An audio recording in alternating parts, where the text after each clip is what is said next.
This is a true crime podcast. It contains adult themes and content and may not be suitable for all listeners. Listener discretion is advised.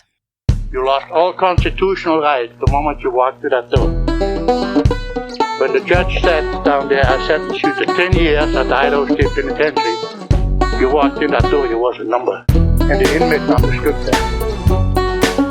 If you're out there and living past the period of being here, just lay down and do it. Those inmates that were here in the institution during an execution, it had an impression on them that maybe was still with them to some extent. Maybe they don't think about it anymore, but it had an impression on them, I'm sure. They wouldn't let me out until I get back to stuff. 7 months later, I give it back to them. That was one of the problems we ran into. You had 5 or 6 guys that were sitting in a place, smoking and joking and drinking coffee. Pretty quick, they'd hatched a plan in there to get under your skin some way or try to figure a way out. Welcome, ladies and gentlemen, to another episode of Behind Gray Walls, a podcast about the old Idaho State Penitentiary and the men and women who are incarcerated here. My name's Anthony. I'm talking to Skye down in Texas. What's happening, Skye? School is happening, man. Like, I don't know what's happening. But no, things are good. I really wish it wasn't 90 degrees in October, but here we are. So I'm jealous of you guys having fall up there. How's it going with you? I'm loving it, and in fall is like my favorite time of year, and it's spooky season, especially here at the old pen. We've got a bunch of fun events planned for the end of the month, so everybody check out our events calendar. Come on down, come watch some fun presentations, get scared. It's a big Halloween fest here at the old pen. Did you guys have one last year? We did, yeah. We're doing something similar. We didn't do Frightened Felons. We had to, it was kind of a problematic to have 1,200 people here all at once. So why would that be a problem? I'm not sure I haven't figured that out. In the midst of a worldwide pandemic, why would that be an issue? I don't know. So we've tried to space it out and limit the number. And it'll just be easier for everybody to space out and for everything to be aired out and everybody to have a good time and a safe time. So, yeah, definitely check those out. And hopefully next year we can do Frightened Felons again and get our, big Halloween party going. But, it's... Hopefully being the key word because we said that. It's been so funny to go back and listen to our... our episodes when it first started, and we were when this is over, or kind of as it started, hopefully by the summer things will be normal. It's painful. So painful. What sweet babies we were. I know. So optimistic. Oh boy. Anyway, let's get down to some stories, and I think you are starting today. So who do you have for us? All right, so I have got number 2326, Dollie Underwood, and I would honestly put money down that I at least once this podcast I'm going to call her Dolly Parton on accident. So so sources are her inmate file, Ancestry.com records, newspaper.com articles, Idaho Daily Statesman articles, BonnerCountyID.gov, about Bonner County on Idaho.gov, an article called An Underground Mystery by Lindsay Kiebert, courtesy of the Sandpoint Reader on the Bonner County Historical Society and Museum at bonnercountyhistory.org, nationalatlas.gov, and Wikipedia. So, Dollie Underwood was born Edith Dollie Underwood on February 5th, 1880 in Ridgeway, Pennsylvania, to Rufus Alexander and Mary Ford Underwood. She had 2 older sisters, Stella and Maud, an older brother, Webster, a younger sister, Myrtle, and younger brothers, Evan, Rufus Jr., Leslie, and Samuel. That is 9 kids total, if you lost track. So I do think that this is all of her siblings, but the middle of their family growth is smack dab in 1890. It's in the middle of the 1890 census. So I had to try to piece together the family from 2 censuses 20 years apart. So I'm pretty sure I got them all, but there could be siblings somewhere in the middle who maybe died early between, the 20 years of 1880 and 1900. So she grew up in a Christian household and was raised to go to Sunday school, and she attended secular school until the 8th grade. Her intake form says she left her parents' home when she was 15 years old. Not sure why that is. 2 years later, when she's 17 years old, almost 18, on December 24th, 1897, she married Clarence Faust in Florence County, Pennsylvania. Now, Clarence was about 3 years older than Dollie, and he worked in the logging industry, which I think was very common in Pennsylvania, along with coal mining. Their first child, Lavinia Maud, was born in August 1898.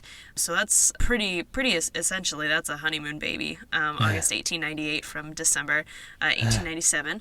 Another daughter, Pearl, was born in 1900. And then a third daughter, Goldie, was born in 1902. Between 1902 and 1905, the family moved from Pennsylvania to Stevens County, Washington, which is way up north on the Washington-Canada border, and actually only a few miles from the Idaho border as well. And then in 1905, their son Charles was born. So there are a few things that happened between 1905 and 1912, but I'm not sure of the order that all of these things happened in, or like the circumstances behind these things. I know all of them happened, I just don't know the order. So, one of the things that happened is that Dollie and Clarence separated. Now, this seems to have happened around 1910, but the only evidence I found of the separation is in a newspaper article from 1912. Second thing that I know happens is Dollie becomes a landlady of a boarding house in Spokane, which is pretty close to Stevens County, but there is some question as to what kind of boarding this house did. And then a third thing that happens is because of this separation, Dollie begins to develop a relationship with a man named Roe Kahn, who was a general laborer. From an April 1912 article from the Spokesman Review, quote, "Charged with running a disorderly house, Dollie Faust, landlady of the Beaton Hotel, 2nd Avenue and Post Street, was arrested last night by Detectives Edwards and Buchholz and locked up at the city jail under bonds of $100. Nora Dixon, a waitress from Hilliard found in the place, was also placed under arrest and locked up on a charge of vagrancy." End quote. So as we know, running a disorderly house most often means a house of prostitution or where sex workers would bring their clients. But again, like, this is 1912, we're deep in the heart of the progressive era and morality, so the newspapers is not very clear that is super clear that that's exactly what happens. But just a day or so after her arrest, Judge Stalker from Spokane, quote, refused to accept the testimony of a police witness as binding against Dollie Faust, and the vagrancy charge against the woman was dismissed, end quote. But a month later, the month of May 1912 is going to be a really rough one for Dollie, and so this is an article again from the Spokane Chronicle on May 7th, 1912, which broke some very surprising news. Quote, "Shot by Roe Kahn, a laborer with whom she had been on intimate terms, Mrs. Dollie Faust, landlady of the Beaton Hotel, is now at the Sacred Heart Hospital. The bullet passed through her right cheek, through the roof of her mouth, and came out at the bridge of her nose. What? At the hospital today, it is stated that hemorrhages were continuing and her condition is considered serious. Kahn is held at the city jail on a formal charge of assault with intent to commit murder." End quote. Wow. Crazy, right? So, like, kind of from the side upward. Oh. Yeah, passed through her right cheek, so he must have been standing to her right, up. And that's the thing that I always find so interesting, because I don't understand, like, ballistics and trajectory of things, because presumably, I mean, I guess unless he's shooting up at her, like if he's sitting on the ground or something, how it goes, it enters her cheek and goes up through the roof of her mouth, I can't figure out. Maybe she was turning to, like, dodge him or something? Like, it could be. I don't know. Jeez. Or ducking, like, kind of moving to duck. Yeah. Oh, either way. Horrible. Yeah, terrible. So an article from the Clearwater Republican, which is from Orofino, Idaho, provided some more details. So basically on Monday night, May 6th, Dollie is sitting in her room, reading a book, truly just minding her own business. And Kahn, supposedly in a quote-unquote jealous frenzy, walked in, raised a revolver he had just recently purchased, and fired point-blank at her half-turned profile. So again, she isn't even looking at him when he shoots, and that's why it goes through her cheek. So Kahn's trial comes to court in June 1912, and even more details and some interesting defense came out. So from the Spokane Chronicle and the Spokesman Review, they both had detailed articles that came out the same day, but with different details. So from the Spokesman Review, the defense claimed that, quote, he threw a fit and did not know what happened until he had gone from the Beaton Hotel to the Atlanta Hotel 5 blocks. He said that he went to the Beaton Hotel to get a room in which to have a fit, and the fit came on him before he had received the key to the room, and that in some manner he shot the girl in the head, end quote. So essentially, they're trying to argue that they keep calling it an epileptic fit. So basically they're arguing he has epilepsy, he's walking, he feels it come on, so he goes to the Beaton Hotel to try to get a room that he can sort of have this fit in and no one will bother him. But the fit comes on, and somehow he ends up in Dollie's room and shoots her because of this epileptic fit. Now, according to the review, Dollie claimed that he had asked her for a kiss, and when she refused, he shot her with a .45 caliber. He said he had recently bought the gun, so he says, I did have a gun, but he'd bought the gun to take to a ranch to shoot coyotes and squirrels with. Again, the Chronicle, the Spokane Chronicle, is the one who gets a little bit more specific, and the title of the article is, quote, says man who shot Dollie Faust is subject to epileptic fits, end quote. So basically, his defense hoped that if they claimed that he was suffering from these epileptic fits, he would be declared temporarily insane. So Dr. Oliver Leisure testified that it was possible for an epileptic fit to make Kahn commit a crime while temporarily insane.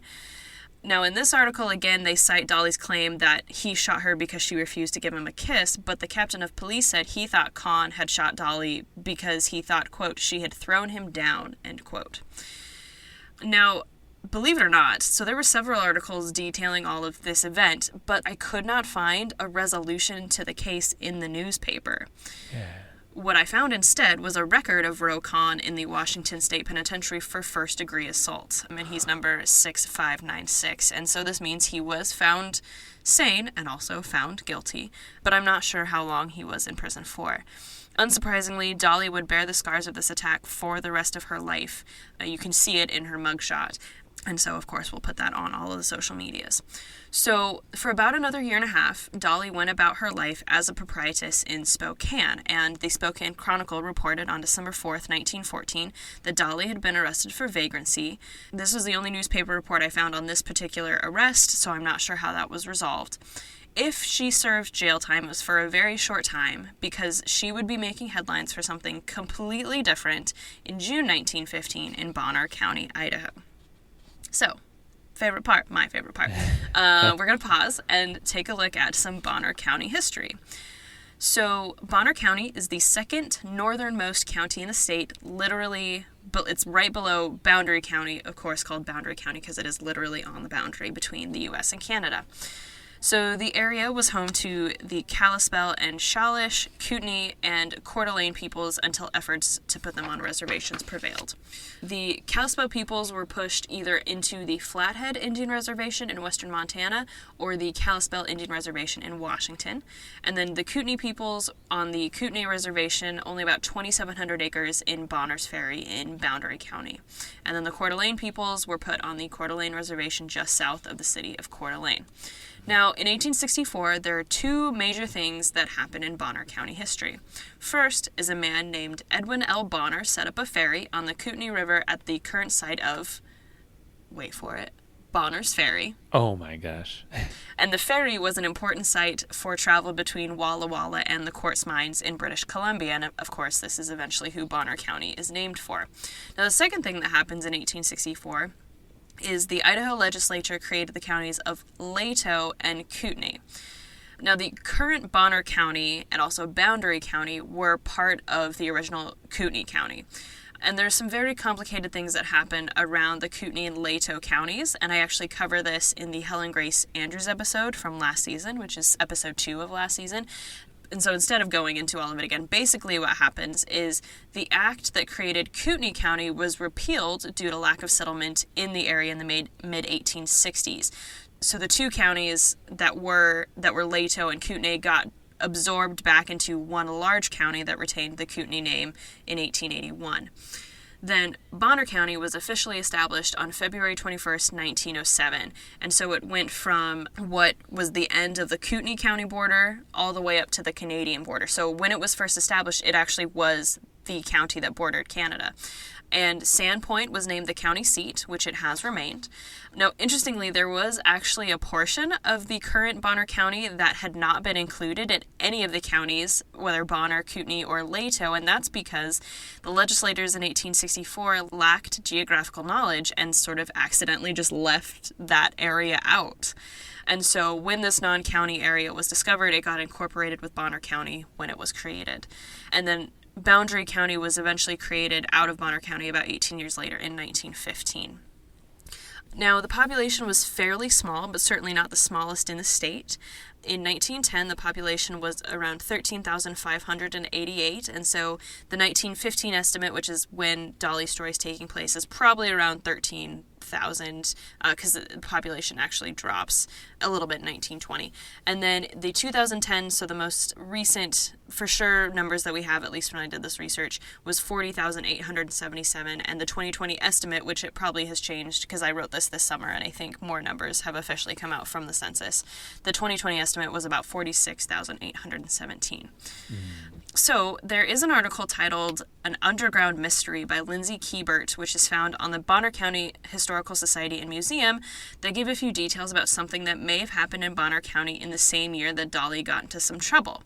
So recently, some secret rooms were discovered under the Abbott building in Sandpoint after the building suffered from a large fire in February 2019, and no one is exactly sure what the rooms might have been used for.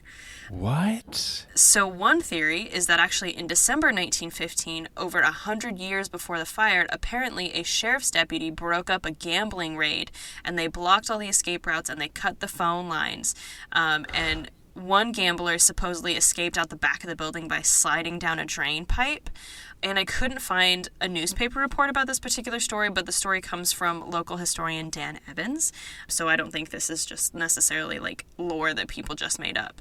So that's sort of one theory that I wanted to include because it sort of takes place around the same time. Again, so, 1915, we're getting near the end of the Progressive Era, but the problem often with sports and other entertainments was that gambling and drinking and all of these vices were associated with it. And so if these rooms were used for gambling, I think it's very possible that to make sure it didn't happen again, the police would have boarded up that whole place and then just left it underneath for no one to find so that they couldn't keep getting involved in these gambling dens. So I thought that was interesting.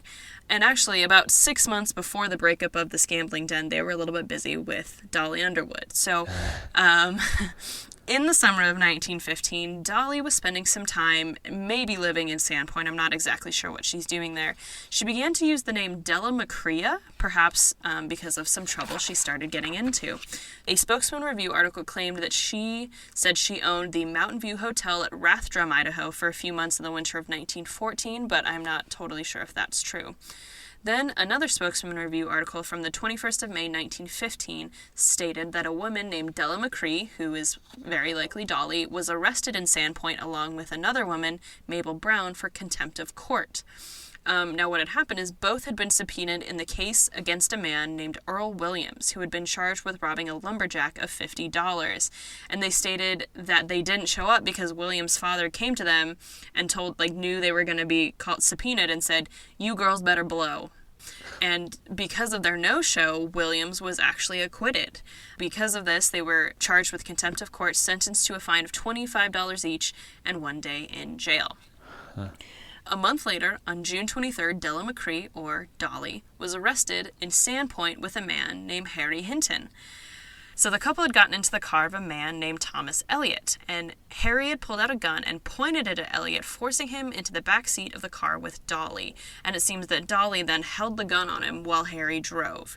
So Elliott was let out 15 miles outside of Sandpoint, and he ran and telephoned for help.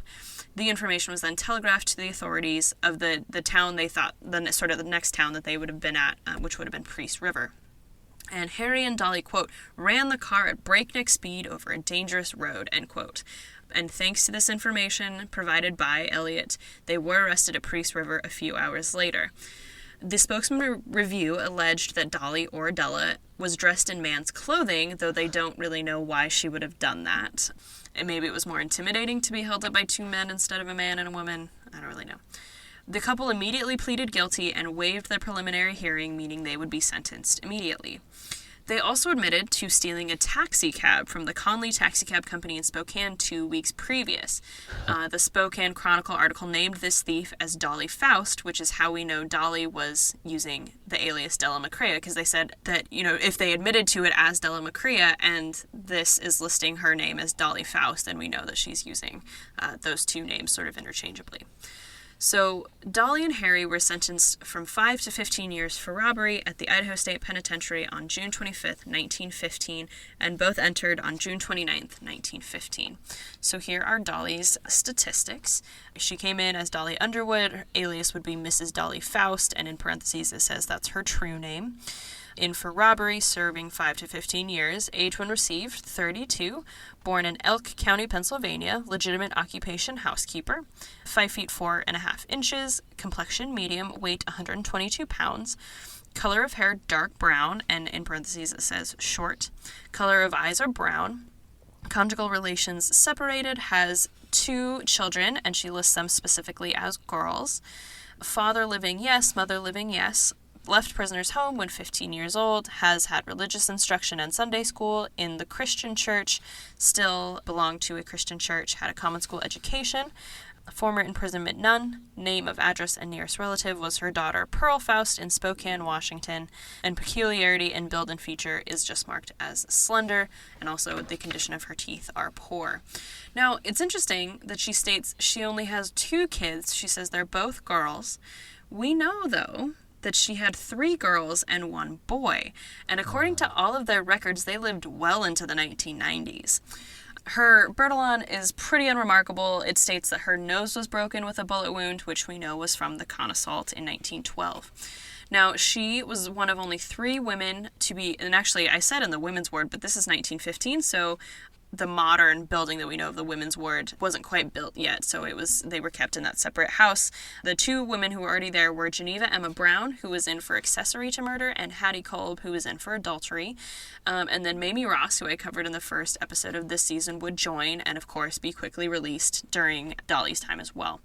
Yeah. Now, after she'd been in prison for about 2 weeks, a reporter from the Idaho Daily Statesman interviewed her and wrote about it in an article titled "Nothing Heroic in Demeanor of Woman Holdup." Now, this is actually an awesome article, so bear with me, I'm probably going to read the whole thing.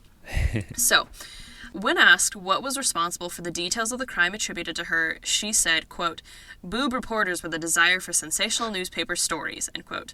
She continued to the reporter, "You are entirely mistaken if you think I did any of these things. I am a plain, ordinary woman who has never had any such experience. My life is an open book, as you will find if you question those who have known me for the 5 years which I have lived in Spokane. A lot of boob reporters and officers are responsible for that bunkum," which is an old way to say nonsense, "story. I had nothing to do with the holdup. I was only unfortunate enough to be with the man who did, and he never would have done such a thing if he hadn't been stewed." "Too bad you couldn't have proved this during the trial," murmured the reporter. "That's another mistake we made, through relying on a bunch of fool officers," replied Mrs. Underwood. "They told us the quickest way was for both of us to plead guilty, and they would let us off easy, and look what we got, 5 years for a 40-minute ride." "Why didn't you interfere with your partner when he attempted to hold up the owner of the car?" Mrs. Underwood was asked. "I guess he would submit to most anything with a gun pointed at you. I have 1 bullet mark on me, and I didn't care for a second dose." She submitted without comment to having her picture taken, but when she jumped when the flashlight went off, the warden remarked dryly, "I see you are gun-shy." "I am that, sure," she replied. Mrs. Underwood says she had been divorced from her husband of many years, and her chief worry while in prison was for her 2 daughters, 12 and 15 years old, which would have been Goldie and Pearl, who are alone in Spokane. "I have always kept them in school, and I have no relatives west to look after them, and no money to help them. I may, if I can make some arrangement, bring them to Boise, but at present they will have to stay where they are," end quote. Here we learn that the 2 daughters she claims, as I said, are Goldie and Pearl, and Lavinia and Charles lived with their father according to the 1920 census. But, I still think, even if they lived with their father, she still has 4 children. They are still her children.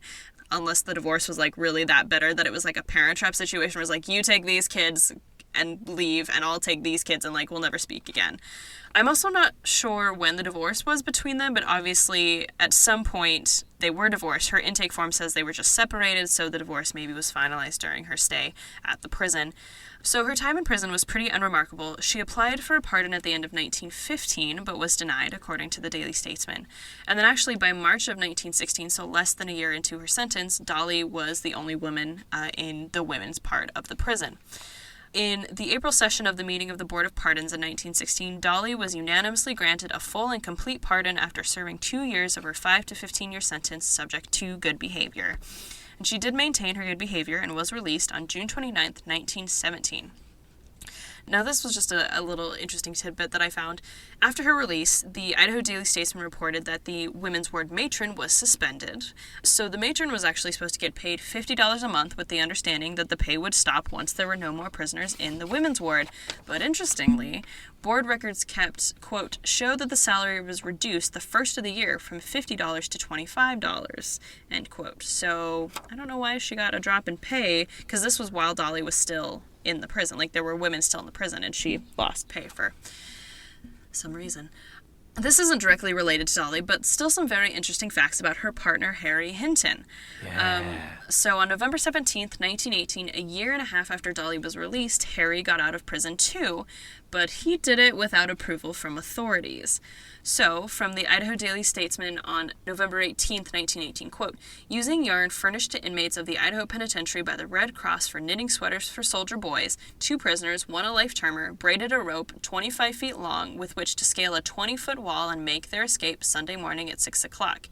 Harry Hinton and Fred George, alias Fred Gruber, are the men at large, end quote. And Anthony actually covered Fred Gruber in Season 1, Episode 5. So if the name Harry Hinton seems familiar, that is probably why. Yeah, it's one of my favorite escape stories. It's always so tell great. that one. Yeah, so the two fastened a heavy iron hook to their Red Cross yarn rope and covered the hook with a sock to soften any noise it would make when they threw it over the wall. And when they threw it over the south wall of the prison, the hook eventually caught on a guardrail and they climbed out of the prison. Bloodhounds traced the scent of the two to the wood yards of the Boise Payette Lumber Company, where authorities believe the two hid out until a westbound train left at 11:45 Sunday morning. Now, the Daily Statesman actually declared this was Hinton's second escape from the Idaho State Penitentiary in 8 months. He had once tried escaping from a road camp near the Barber area of Boise.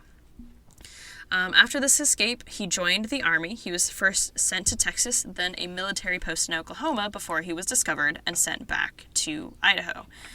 And I actually couldn't find any details detailing the return to the state penitentiary after this escape, or like when he ever actually got out. But on October 1st, 1917, 4 months after her release, Dollie married a man named Jesse Scoble in Spokane.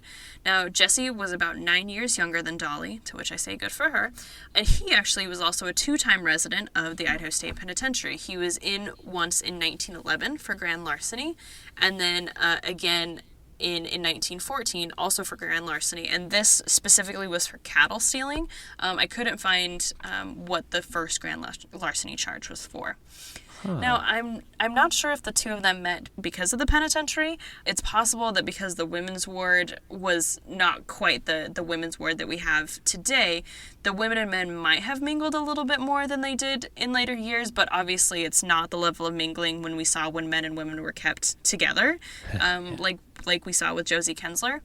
So I don't know, and maybe they met after they both were out of prison, if someone was like, oh, I know someone who was in, and I don't know what happened, but they were actually married for the next 30 years. Wow. Yeah. Good for them. So, yeah. However, the Spokane Chronicle reported that Jesse brought a divorce suit against Dollie in August 1944. I'm not actually sure if the divorce was finalized before Dollie died on December 5th, 1944. Oh. As she died in the state of Washington, I could not find a record that stated the cause of death. She was only 64 years old, so my best guess is some kind of disease or illness, but again, I'm not sure. She is buried in Washington Memorial Park, and Jesse actually died about a year and a half later on April 30th, 1946. So that is the story of our number 2326, Dollie Underwood. Wow, what a life. I know. Can't believe that was the first woman being shot in the face, and I've never really noticed that on her mugshot, so now I will definitely scrutinize that. Yeah. Wow. Yeah, I remember I was looking back through the biographies I wrote, and at the time I didn't have the newspapers.com subscription. And so I couldn't, there wasn't any, because it happened in Spokane, there wasn't really anything in the Daily Statesman that appeared about this. And so I remember seeing on her Bertillon that her nose had been broken from a gunshot wound, and I was like, what the heck? Maybe, and I think in the biography I was like, maybe this happened during the crime. No one ever talks about it though. And so when I found this, I was like, oh, like she literally got shot in the face by someone else and survived, which I can't even imagine. Yeah. Getting shot in the face. Oh. And surviving, and it passed through the roof of her mouth and just the sheer luck of the way that bullet entered and came out. It's it's truly a miracle that she lived. And so, I can't say I blame her, in that interview when the warden tries to, make fun of her, oh, are you gun shy? And she had to be like, yeah, I was shot in the face. Right. So. Jeez. Wow. Well, what a story, Skye. Yeah. And, as soon as you said Harry Hinton, I was like, wait, I know that. Yeah, I heard you be like, oh, yeah. I'm glad you covered that. That's great. In 2021, the Idaho State Historical Society is celebrating 140 years of service to Idahoans as the trusted source in protecting Idaho's historical places and artifacts and sharing its stories.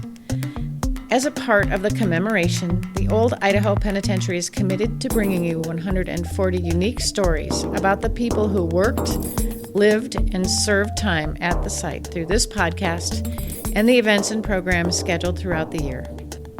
The Capturing 140 storytelling program offers a unique glimpse at lives filled with hope and despair and the enduring triumphs and tragedies at Idaho's only penitentiary from 1872 to 1973. Stay tuned. Well, I'm sure, as usual, you have a crazy story for us, so let's hear it. Well, I don't know what it is with this season, but I have just chosen the most tedious, hundreds and hundreds of pages of research prisoners. I thought I had just an easy, quick story for you today, but I am covering a man with a very long rap sheet named David Nathaniel Kidd. So my sources, of course, the Idaho Statesman, newspapers.com was a huge help. Library of Congress chronicling America, of course, Ancestry.com, findagrave.com, which had a lot of family history, and Wikipedia articles on Albert Sidney Johnston and Strychnine. Give you a hint as to what we're going to speak about shortly. So, David Nathaniel Kidd was born on July 20th, 1879 in Randolph, Alabama. In the 1880 census, his father Luke G. Kidd and mother Lucy Ann worked on a farm and were raising 6 sons, including infant David, and 2 daughters. Going through Ancestry and different census records, I believe that his parents actually had 13 children in all, 3 of whom would live pretty short lives. Sad. His father, Luke, had been a Confederate soldier in the Civil War and a member of the 23rd Alabama Infantry and appeared in Burley, Idaho's South Idaho Press in October 1911, recounting his experience on the battlefield next to Confederate commander Albert Sidney Johnston in the Battle of Shiloh. So Albert Sidney Johnston was considered one of the finest officers in the Confederacy and probably would have risen to the status of Robert E. Lee had he not died at this battle. Luke Kidd told the story of being with Albert Sidney Johnston on the fateful April 6, 1862, when the Confederate forces had launched a surprise attack on the Union Army at Shiloh. Albert led the charge, and they overran the Union troops, but Albert was shot behind the right knee. The bullet would prove fatal, and according to David's father, Luke Kidd, quote, General Johnston endeavored to conceal the fact he had received a fatal shot, fearing the effect upon the victorious army until he became so exhausted from the loss of blood that his sword dropped from his nerveless hand and he was removed from his horse by his staff officers, end quote. He died from blood loss, and soldiers wrapped his body in a blanket and left him in the tent, fearing the loss of morale that would come with his men seeing him deceased. So after taking the ground, the Confederate officer who took command made a mistake by resting overnight, and a troop of reinforcements for the Union Army actually arrived the next morning and led a successful counterattack and defeated the Confederate Army in battle. Now, Luke Kidd's experience, it was really unique that he actually witnessed this great commander's death in battle, and I thought it was pretty interesting that the newspaper interviewed him about his whole experiences. So you can imagine what all of these children of Luke, all the stories that they would have heard, and some of them even experienced from their father. Now, about half of the Kidd family actually came to Idaho in November 1888. They rode a train to Ogden, Utah, and then took a 5-day trip to southern Idaho via a wagon and a team of horses to settle in Oakley, Idaho. And Oakley is in southern Idaho, southeast of Twin Falls, south of Burley. The older siblings stayed in the American South, mostly sticking to northern Alabama, Arkansas, and Oklahoma. David would have worked with his parents in Oakley and the rest of his younger siblings on the farm, and he listed that he didn't have any religious instruction and only had 1 year of school, but he could read and write. And I believe he was actually the youngest in the family, as the next brother, named Bluford Columbus Kidd, actually died within a year of his birth in 1882. So his older siblings, Alan and William, back in Alabama, they actually seemed pretty well known by lawmen. They were busted in the 1890s for counterfeiting and running illegal distilleries, and I couldn't verify if they were sentenced to prison or just spent time in their county jails, but David probably would have heard about their exploits, and, he's a little brother trying to emulate his cool older brothers. He would have his first run-in with the law in the spring of 1897. At the age of 17, going on 18, he and another boy named Frank Marcus were busted after burglarizing a store in their town in Oakley. Now, I couldn't find any information on what store it was or what they took, but by mid-April 1897, they were awaiting trial and sitting in the little jail at Albion, Idaho, with a $1,000 bond. This is 1897, so they could not furnish the funds, and on August 27th, 1897, David Kidd was charged with burglary in the second degree and sentenced to the Idaho State Penitentiary. He had turned 18 years old in jail. Warden Van Dorn actually traveled to Cassia County and brought David Kidd to the penitentiary. So his first intake, David N. Kidd, number 582, received September 24th, 1897, crime, burglary in the second degree, sentence 2 years. He's 18 years old, born in Alabama. Occupation, he said tailor, and had served an apprenticeship, which is an important feature to his life. 5 feet, 8.5 inches tall. He had a fair complexion. He weighed 145 pounds, had brown hair and gray eyes. He was single, and both of his parents were living, and only left home at the age of 18 to come to prison. He had no religious instruction and never went to church or Sunday school, and next to, quote, member of what church now, it says, none, with an exclamation point at the end of it. Did he fill it out himself? Or was he just that emphatic about it? He must have been emphatic, yeah. He said he had the 1 year of school and could read and write. He drank moderately, had a previous imprisonment in the county jail, and his nearest relatives were his mother and father in Spring Basin, Cassia, Idaho. His teeth were good. He didn't wear a beard and wore a 6.5 size shoe. And he had moles on his abdomen and back and small scars on his face and shin and a birthmark near his right nipple. So, I couldn't tell you everything that he did in his first incarceration. He probably went to the tailor shop and helped tailor the prison uniforms. But a beautifully written letter came in from his brother Cicero during the spring of 1898. That's a great name. I know. That's like my favorite name. Their names have been solid, except his is very normal. Right. So Cicero wrote this beautiful letter. It's got 5 points on why his brother should be discharged. Number 1, because he is young and his mind may be influenced for good if better opportunities are afforded. Number 2, he's afflicted with a heart failure and labors under a great deal of fear and suffers physical pain together with the smothering, making it impossible for him to rest, at times, for several nights in succession. 3. In view of the fact that after 5.5 months shall have elapsed, his time will be served, and it is better to pardon him, for the reason that he will feel indebted to the people for their kindness and have more regard for himself and the laws of the state. 4. The object for which he was sent there is accomplished, and a further imprisonment may have a tendency to make him give up all hope of redeeming himself of the stain which taints his character and imparts within him a revengeful disposition. And number 5, he is amongst the criminals of the state, and a vagabond of the land, and it will not be long before he has grown to manhood, and naturally will rely on his own mental resources, which is desired to be shaped and molded while it is possible to control and handle his mind. He didn't get out that year, but during the spring of 1899, more letters rolled in on his behalf from his parents and more from Cicero, his brother, and the parole board read them and agreed. On April 5th, 1899, David's sentence was commuted to be discharged on June 1st, 1899, 23 days ahead of the expiration of his time, with the expectation that he made, quote, no breach of prison discipline, end quote.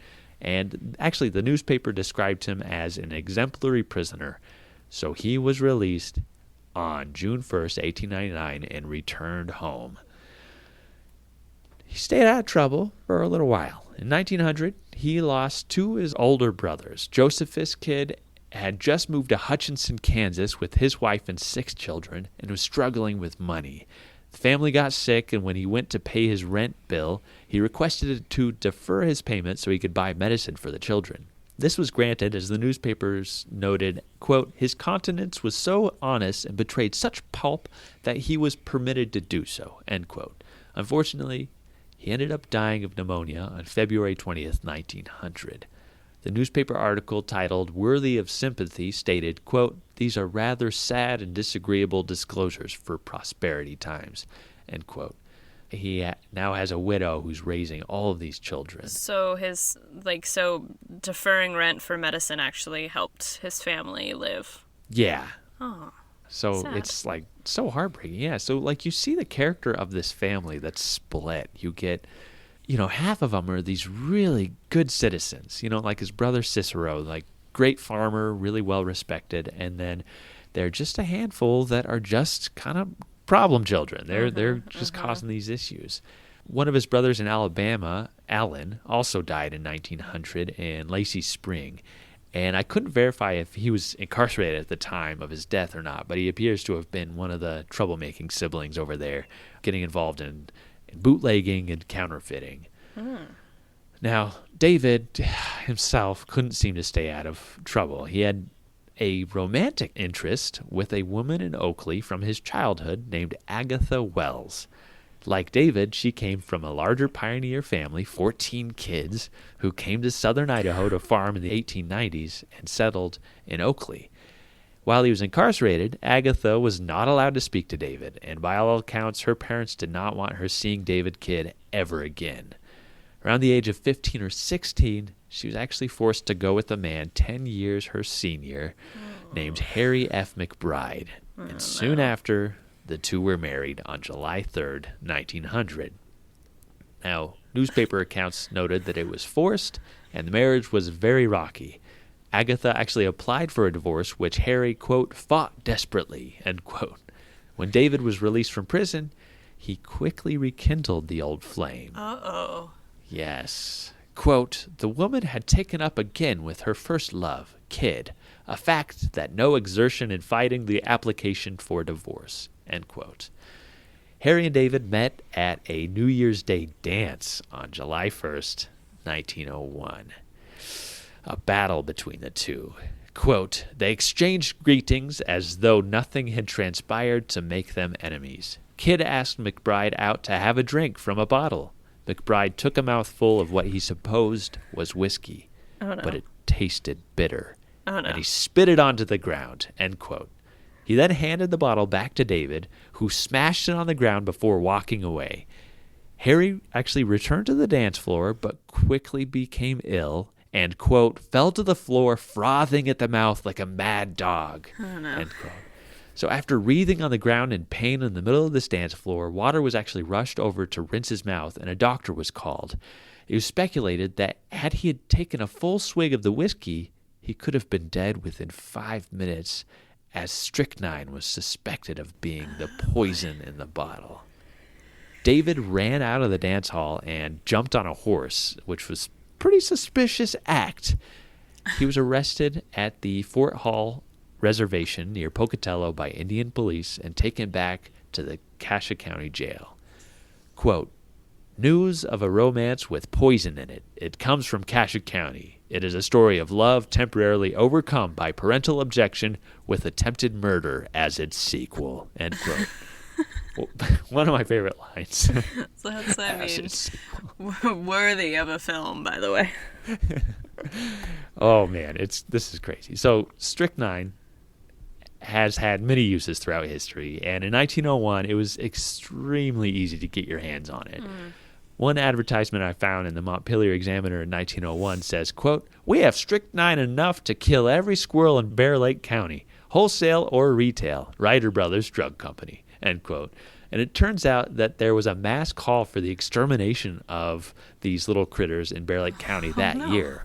Quote, "We believe every farmer and rancher should lay in a stock of poison, and just as soon as these vermins make their appearance, commence feeding them medicine," end quote.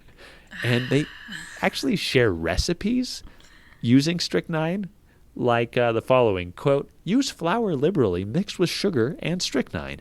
The squirrels will eat this mixture at all seasons of the year." Listen, anyone would eat that. It's just sugar and flour? Yeah, I'd eat that. Yeah, that's a biscuit, yeah. Others have found that carrots cut into small pieces and soaked in a solution of strychnine water is a most effective remedy. Others use wheat, end quote. Strychnine it's really bitter, but it takes very little to make it an effective poison. I read in one article that it said any adult could buy a bottle of crystallized strychnine for 50 cents. And the article followed with a recipe using a potato with a small slit, enough for a single crystal of strychnine in it, enough to kill a fiendish gopher. Needless to say, in a farming community regularly dealing with rodents and rabbits, strychnine would have been readily available. And in human, strychnine poisoning starts within minutes of ingestion with severe muscle spasms, followed by seizures, rapid heart rate, sweating, high blood pressure, agitation, and eventually death through damage to the heart, lungs, brain, or all of the above. It's really dramatic, and seeing Harry McBride struggle on the dance floor, foaming at the mouth like a wild dog, would have been very traumatizing to the community. Mm-hmm. I couldn't find any information about the trial, but I know that David pled not guilty to the charge. In his first trial in April, it ended with a hung jury. By newspaper accounts, Agatha actually testified against David in the first trial, totally contradicting their love story. It turns out that in the September retrial, she testified that a brother-in-law, her husband Harry's brother, intimidated her and forced her to testify against David. In this September trial, the second one, she actually changed her testimony in David's favor.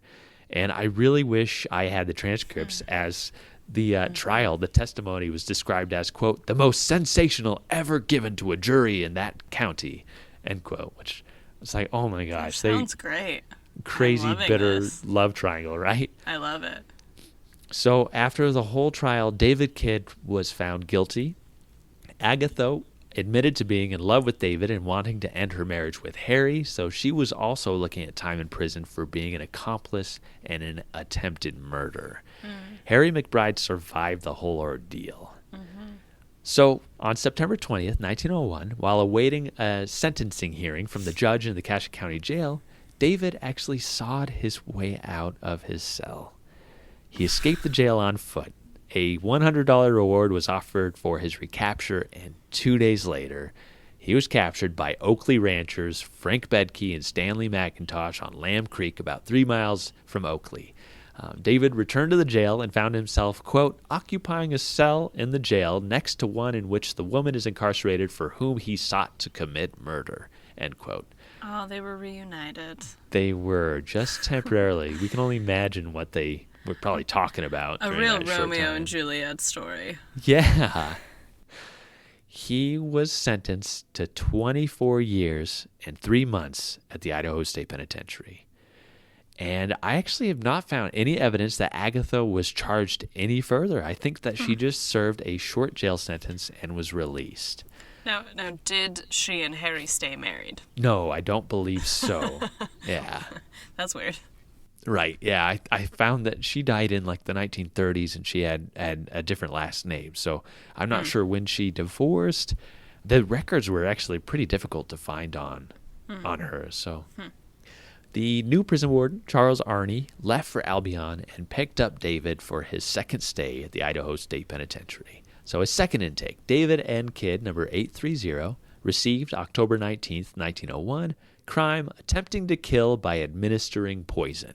And literally that is what attracted me to this story. And I was like, wow, this is interesting. Oh, he was incarcerated a time before this. Oh, okay. Sentenced 24 years and 3 months. Age 22, occupation laborer. He's 5 foot 9 inches, so he grew half an inch from his last incarceration. He's 175 pounds, so he put on 30 pounds. His parents were still living, and he had left home now at 21 years old. In peculiarity in build and feature, they wrote symmetrical, which is something I've never seen. His teeth were good. He sported a small brown mustache, and it noted in his Bertillon. I like that we're both going to just say it differently now. Me too. That he had marks from smallpox on his chest and back. And from his mugshot, you can see that he has matured into a man since his first incarceration in 1897. So as you may remember, Warden Charles Arney was under fire when David arrived at the institution for using prison labor on his family farm, taking prison goods, and most shockingly, the supposed pregnancy and abortion of Josie Kensler. Ah, Josie. Yes, so Came a lot up of twice. controversy went on. Yes.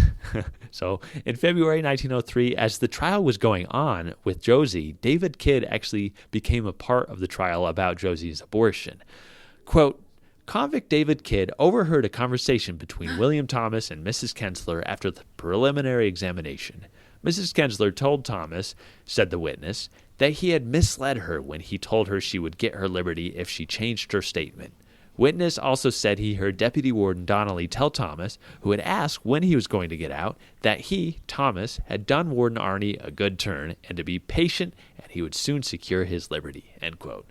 William Thomas had also said that Warden Arney had promised him freedom if he could get Josie to change her statement in his favor. And it was a big part of the trial. And if you haven't listened to episode 2 on Josie Kensler from season 1, Skye does a fantastic job discussing the trial and the ousting of Warden Arney and several of his guards and other administrators. Isn't that so funny that we did inmates who had stories and inmates that we've done before? That's so funny. I know, it's so meta now that yeah, totally. if we've had listeners from the beginning, hopefully you're all going, yeah, I remember that.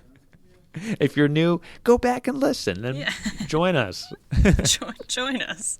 He would state later on that during his incarceration, he actually learned to tailor clothing while serving time at the Idaho State Penitentiary. You know, as a kid, he had done a little bit of an apprenticeship, but he really mastered and honed his skills while incarcerated.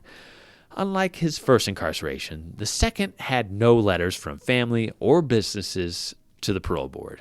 It appeared that he had burned his bridges with the attempted poisoning. He began applying for a release in 1905, but it was refused, and he applied for the fall 1908 Board of Pardons with Josie Kensler, but this time a letter arrived on his behalf that is unfortunately not in his file. According to the April 8th, 1909 Idaho Statesman, this letter, written by Harry McBride, said, quote, states that several times since the prisoner was sentenced to the penitentiary, he, Harry McBride, has been similarly affected by taking a drink of whiskey and has been thrown into convulsions. 6 members of the first and 10 members of the second jury signed a petition for pardon, end quote. Harry is saying he's admitting that he doesn't think that he was actually poisoned, that he might have some weird, severe allergic reaction to whiskey or some sort of epileptic seizures that are spurred on from the taste of whiskey, and David's 8 years within the walls of the Idaho State Penitentiary may have been a mistake. David is like, he's thinking that, and not like, this is literally my body's reaction to, like, it's like a trauma response Right. to this event. But I guess that, that's a sort of, mental health thing that is not going to come along, for another 100 years. It would be such a strange occurrence, but I really wish that we had this letter in his file, because I want to know, like, the exact language. There was just kind of a breakdown of it in the newspaper, and it was like, oh my God, can you imagine? You've pled, you're saying, I am not guilty. I would not poison him. I was hoping it was water under the bridge. I was trying to, create peace because... Right. Well, and like, yeah, if he thought, like, if he started reacting weird, he, like, smashed the bottle to be like, oh, crap, maybe there's something in it. And, like, when you're panicked, there's, like... Yeah, maybe running like that makes him look guilty, but I feel like it also could be like, oh, crap, everyone's going to think that I did this. And so he, like, ran, like... Yeah. Yeah. I know. I think him running, that's where the burden of guilt kind of was placed. That, like, what were you running from? Why did you have to run? And why did you hop on a horse and, go all the way to the reservation? It seemed desperate for sure. So, I mean, despite this letter, David still served out nearly 1/3 of his sentence and was discharged from the prison on May 10th, 1909. So he returns to Oakley in Cassia County, and the next month, June 17th, 1909, he was married to a woman named Ida Taylor, so he did not go back with Agatha Wells.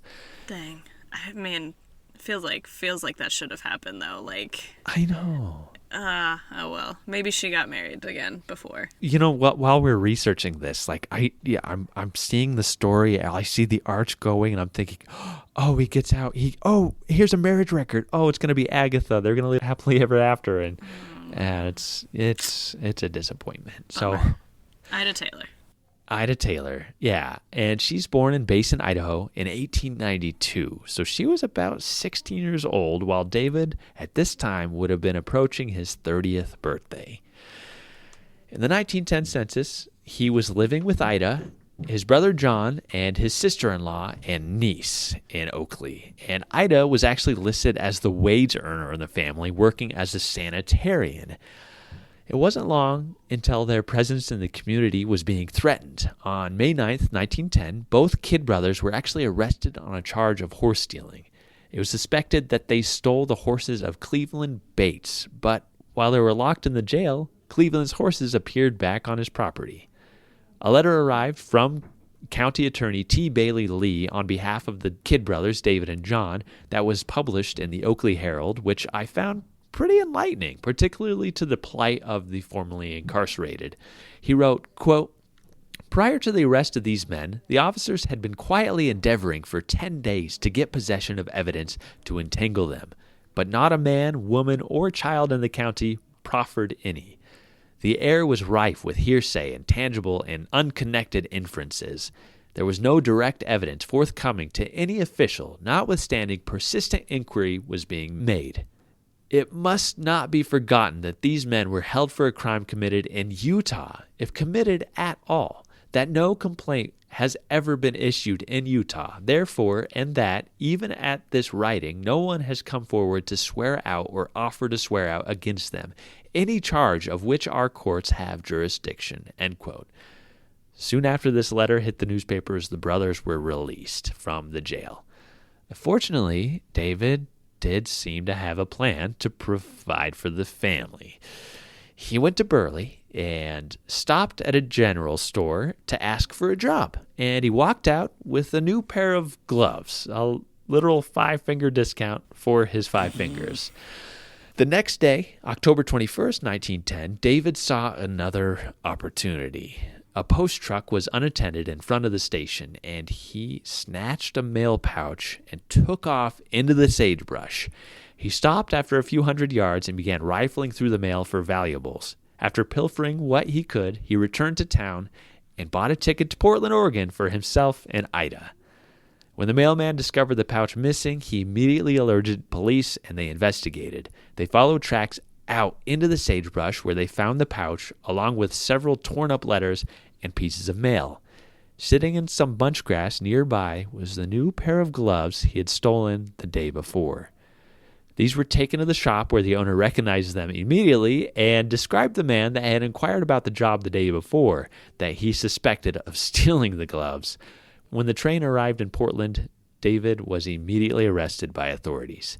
They found a woman's gold watch and a hat pin which had been registered in the packages and 2 bills of the postal department. He was red-handed. He was extradited back to Idaho for trial where he remained in the county jail for 6 months. This time, he wasn't reckoning with state authorities. He was dealing with federal authorities.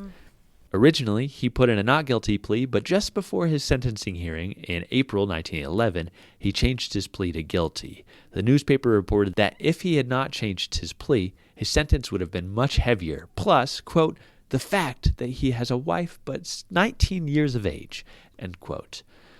He was finally sentenced to 3 years in federal prison at Leavenworth, Kansas, and a $250 fine.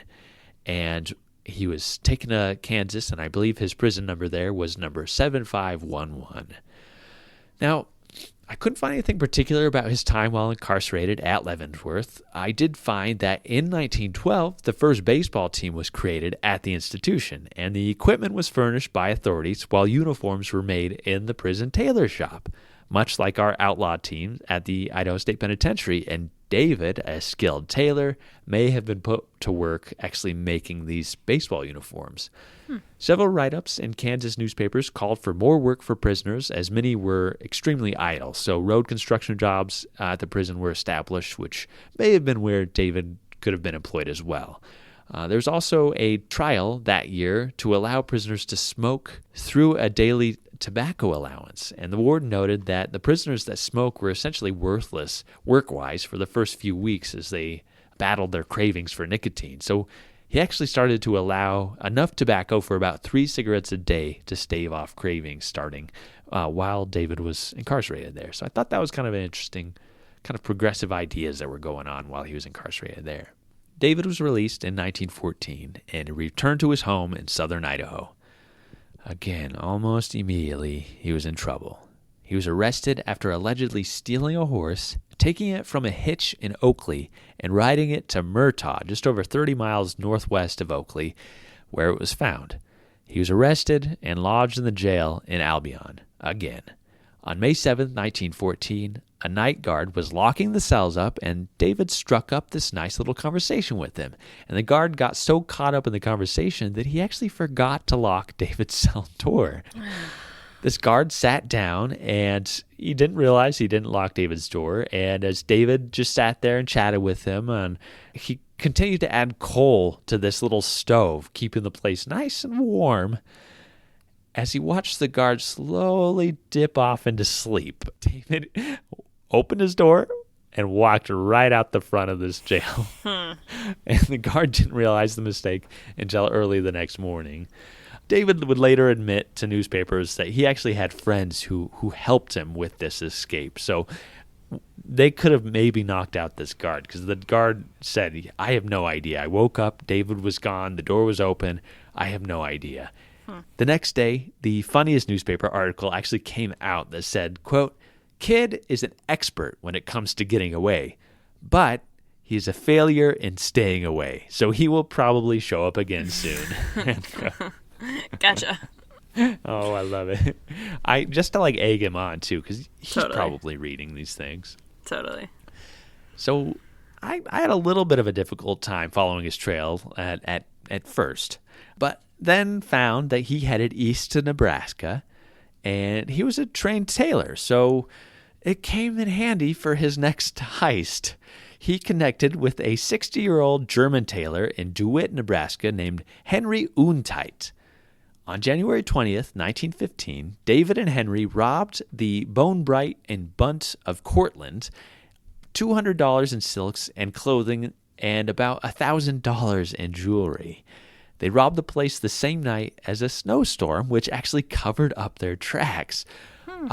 But a pair of new trousers were actually discovered heading in the direction of DeWitt a few days later with the Cortland Merchants logo on the label. So police, they had a direction to follow, and they investigated and found a local tailor shop owned there by a man named Henry Untite, a 6-year-old German tailor. He had reportedly taken a large shipment to his sister's house in Bennington, Nebraska that weekend, and when police tracked it down and confiscated the chest, they discovered the stolen goods. And Henry, bless his soul, immediately squealed on David Kidd, whom he said planned the whole heist. Fortunately for police, David Kidd, he had been busted a few days before on a charge of bootlegging in DeWitt. He had sold about 45 cents worth of whiskey to a man named Carson O'Rourke, and he was busted and pled guilty to selling liquor without a license and was serving a 30-day sentence in the county jail for it. Police soon questioned him, and David heard about the German tailor's confession. Quote, Kidd is said by the officers to be highly incensed with Untite, and the latter is being kept at the city jail because Kidd has sworn vengeance upon him for turning informer, and the officers fear that if Untite were taken to the county jail, Kidd would manage to wreak his vengeance upon him. End quote.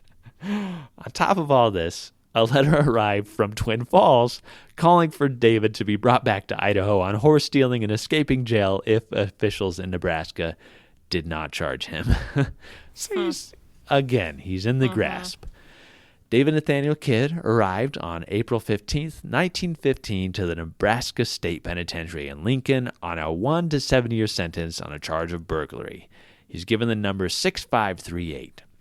Henry Untite actually pled guilty to the charge of receiving and concealing stolen property and was sentenced to 60 days in the county jail. When David was dropped off to prison authorities, the sheriff reportedly, quote, heaved a sigh of relief, end quote, now that this desperate criminal was no longer his responsibility. The sheriff's wife had actually discovered that David had sawed through one of the bars of his cell and would most likely have escaped if he had not been discovered in the act of sawing through the second bar with a pair of scissors that he somehow got his hands on. Authorities speculated that he pled guilty to bootlegging in order to give him 30 days to escape from that county jail. Jeez. So honestly, I couldn't find really anything more about his incarceration in Nebraska or even when he was released. I actually don't know where David was living or working during World War I or the Roaring 20s.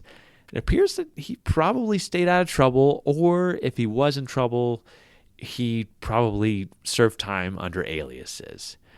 It's not until late 1933 that I found David was working around Burley, Idaho. He would state that he was in Burley on business, but was living in Denver, Colorado with his wife. David was arrested after enticing a sheep herder to separate 86 sheep from a flock and drive them about 35 miles towards Burley and into the foothills. He was busted for stealing these sheep, and when authorities heard about his lengthy record, he was handed a new sentence back in the Idaho State Penitentiary about 33 years after his last incarceration in 1901 for the poisoning. So his third intake, D.N. Kidd, and he also went under the name R.S. Taylor, which I thought was kind of interesting. Crime, grand larceny, received March 11th, 1934, sentence not less than 1 nor more than 14 years, age 54 now. Occupation, tailor and presser. He was 149 pounds. He was living in Denver, Colorado, and was married. His teeth were false. He had burn scars on his shins, his upper right thighs, and his left wrist. I didn't see much in his file, except for this letter that he wrote in September 1934, this lengthy letter to the governor, which documented a list of reasons why he thought he should be paroled. 1. The crime for which I am sentenced was committed by 3 people. Each of us were sentenced 1 to 14 years. At the time of my sentence, they had not been apprehended, but were a short time after I received my sentence. They applied for a commuted sentence, receiving 90 days in the county jail, serving less than 30 days. I asked for this privilege, but I was told it was too late to ask. So essentially, his companions, they were busted after him. He was already in the penitentiary. They were finally captured, and they were given basically 30 days in jail while he was giving at least a year in prison. 2, there's no evidence showing that one had more to do with the crime than the other. There was no loss of property or money to anyone. 3, for 18 years, I have been a respected citizen of Denver, Colorado. For a good share of that time, a businessman of that city. It was only through the tragic death of my wife and this terrible depression with the loss of my business that I was overcome with grief and took part in a crime for which I have regretted ever since. This could be the truth right here. Maybe he did start a new business and start a whole new life in Denver. 4, during my residence in Denver, Colorado, I have accumulated property worth about $10,000. I stand a chance of losing this unless I can return shortly. 5, if not possible to have my freedom, if I could have a set time, I could then make plans with my attorneys there for saving what I can of my property and saving of a lifetime. 6, upon my release, I shall return to Denver, Colorado, and become a useful citizen. 7, I shall be more than glad to answer any and all questions the Honorable Pardon Board may wish to ask about my plans and my redemption. Now, this seemed to be fairly effective, as he was actually released after a year in the penitentiary on April 3rd, 1935. He stayed out of trouble and never returned for just over a year. At around 2 a.m. on July 5th, 1936, R.L. Taylor, as he was going, better known as David Kidd, drove to the premises of a man on Bannock Creek in Power County. He grabbed 2 horses, tied them to the rear of his car, and drove to the Portneuf fish hatchery near the airport. Why a hatchery? He was going to sell the horses, valued at more than $200 to the manager, to be ground up for fish food. Oh. He was actually arrested at the gate of the hatchery, and I couldn't find actually any documentation of this crime in the newspaper. I only found this information from the intake form from the prosecuting attorney. He returned for the last time to the Idaho State Penitentiary as number 5334 on September 16th, 1937. This is the most redeeming aspect of David Kidd's story that really attaches him to the history of the prison. In 1936, the yard of the women's ward was actually extended, and if you visit today and you walk behind the main dormitory building, you'll actually see a large grassy area that slopes up. And this was all an extension to the original wall that was added on. And if you walk around the outside of the wall and look up, you'll see a capstone with December 1937, Warden Jess. And you might remember that that was also the month that Douglas Van Vleck committed suicide, thus ending the leadership of Warden Jess. But how does this connect to David Kidd? He actually served as the overseer of the work for the extension of that wall at the women's ward. In a letter to the Pardon Board on February 2nd, 1938, David, writing as his alias R.S. Taylor, wrote, quote, I very respectfully plead that my sentence be commuted, that I be granted a conditional pardon subject to a job to go immediately upon my release. After looking over my work in connection with the building of the new wall around the warden's department, the manager at the time assured me that upon my release, the Boise Stoneworks would give me employment with their concerned. With regard to my work I performed as overseer of the work in connection with the building of the women's department, I believe my work will speak for itself, and I very gladly refer you to the officials here, end quote. And David was released for the last time a year later on September 29th, 1938.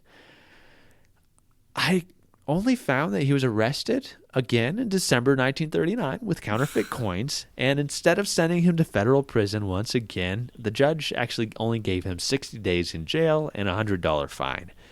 Besides that, it appears David may have retired from his lifetime of criminal acts. And according to the collection of info on David from Ancestry.com, he died in June 1950. I couldn't find an exact date. I couldn't find any information about his last days. I couldn't find an obituary. So honestly, the last decade of his life remains a mystery to me. But that is the long storied career of David Kidd. And honestly, I was just hoping to tell you a love story today, and I didn't realize I went down this a lifetime of crime. So Next time you gotta do a control F function in the inmate catalogs. honestly, yeah. That's awesome. I mean, very interesting life. And like varied crimes. Like a lot of times, they're in for like very similar crimes, but he was in for like a different one every time, right? Yeah. Crazy. I did not anticipate so many repeat offenses, and not just in Idaho. And yeah, again, like he didn't just commit forgeries. Like he was all over the place. All right, Good job. everybody. Thank you, Skye.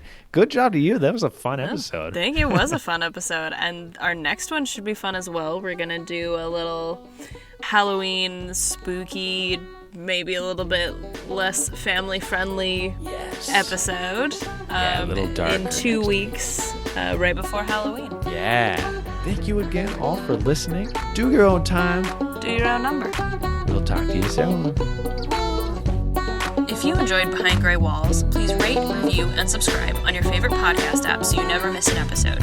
Not only do we get to hear your feedback about the show, but it helps others find us as well. If you're interested in finding out more about the podcast and to see mugshots of the inmates featured in today's episode, follow our Facebook group at Behind Gray Walls Podcast.